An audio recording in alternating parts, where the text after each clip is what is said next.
तो देखो सब, आज की क्वेश्चन है 9.1 प्रश्नावली का, ठीक। ये भी 5 नंबर का ही क्वेश्चन है, हाइट एंड डिस्टेंस का। तो आइए हम इसको प्रूफ बनाते हैं, बनाकर देखते हैं। इसका ऊंचाई ज्ञात करना है। तो जिस प्रकार हम सभी क्वेश्चन में पहले इसका फिगर क्वेश्चन समझकर फिगर बनाए थे, ठीक उसी प्रकार इस क्वेश्चन को भी समझकर फिगर बनाएंगे, ठीक। तो आप पहले इस क्वेश्चन को पढ़ते हैं, ताकि पढ़ने के बावजूद ही हमें पता चलेगा ना कि क्वेश्चन कह क्या रहा है। वरना हम क्वेश्चन को समझेंगे नहीं और फिगर बनेगा नहीं, तो क्वेश्चन ये कितना भी कोशिश कीजिएगा तो ये बनेगा नहीं, बनने वाला नहीं है।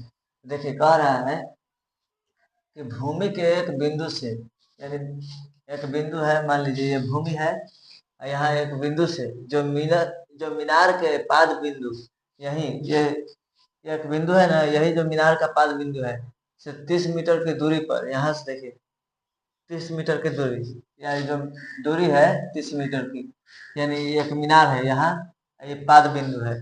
मीनार के पाद बिंदु से 30 मीटर की दूरी पर स्थित है, ठीक। तो मीनार के शिखर के साथ उन्नयन कोण, यानी जो देखिए यहाँ से यहाँ तक का जो कोण बोल रहा है 30 डिग्री का बोल रहा है, ठीक। बोल रहा है कि 30 डिग्री है। तो मीनार की ऊंचाई ज्ञात करने के लिए बोल रहा है, ये वाला, ये मीनार की ऊंचाई ज्ञात करने के लिए बोल रहा है, ठीक।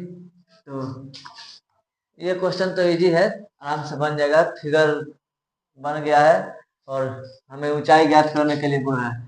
तो हम इसको ABC त्रिभुज मान लेते हैं, ठीक। तो अब देखिए हम ऐसे क्वेश्चन को बताए थे कि जब भी कभी बेस दिया हुआ है और परपेंडिकुलर पूछ रहा है तो टेन थीटा का फॉर्मूला लगेगा, क्योंकि त्रिकोणमितीय अनुपात में टेन थीटा ही ऐसा है ना जिसमें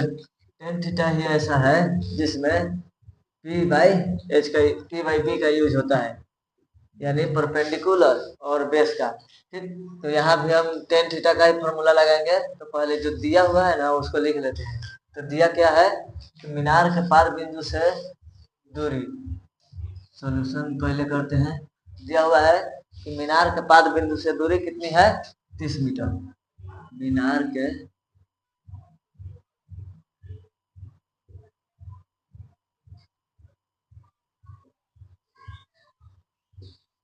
दूरी है 30 मीटर, ठीक। और देखें मीनार के शिखर के साथ जो उन्नयन कोण है वो 30 डिग्री दिया हुआ है, उन्नयन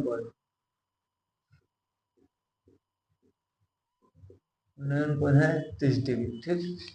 तो हम मानते हैं इसको, क्या मान है, इसको ऊंचाई जो है ज्ञात करनी है, ऊंचाई को हम h मान लिए। तो यहाँ चूंकि माना मीनार की ऊंचाई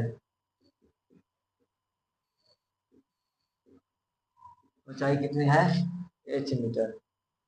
तो देखिए आइए हम फॉर्मूला यूज करके इसको बनाते हैं, ठीक। तो हम बोले हैं कि टेन थीटा का फॉर्मूला लगेगा, यानी टेन थीटा बराबर होता है P बाई B। तो P कितना है, परपेंडिकुलर कितना है, AC दिया हुआ है, देखिए AC है परपेंडिकुलर, और बेस कितना है, BC। तो बेस BC को माने हैं, ठीक। अब टेन थीटा का मान कितना दिया हुआ है, टेन तो लगाएंगे, यहाँ थीटा का मान देखिए, थीटा का मान 30 डिग्री दिया हुआ है, 30 डिग्री। अब AC देखिए, AC को हम क्या माने हैं, AC को माने हैं यानी हाइट को, परपेंडिकुलर को H माने हैं। तो हम यहाँ H रख देंगे, ठीक।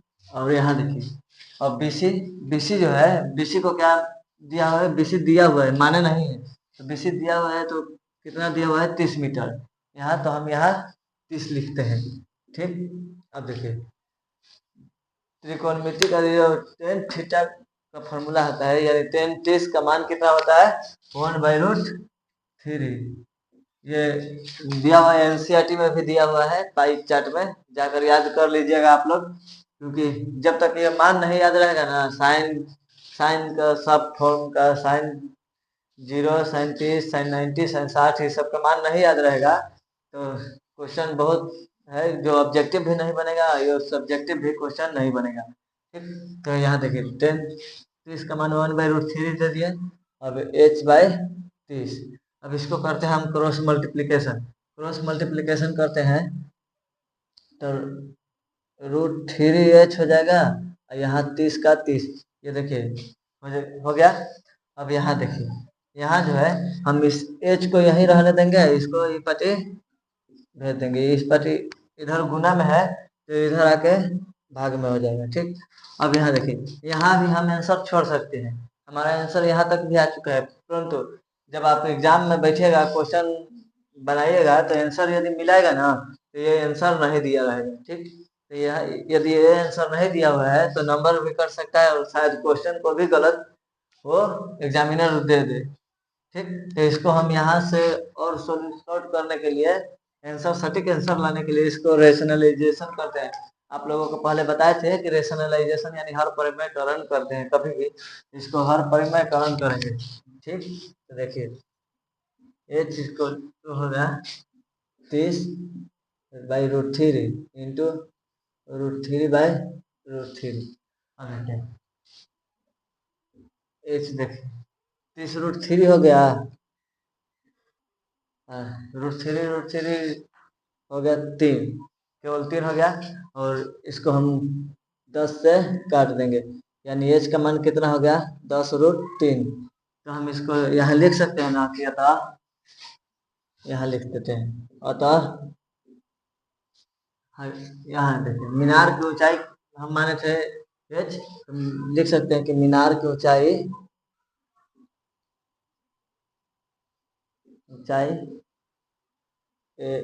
h 10√3, ठीक।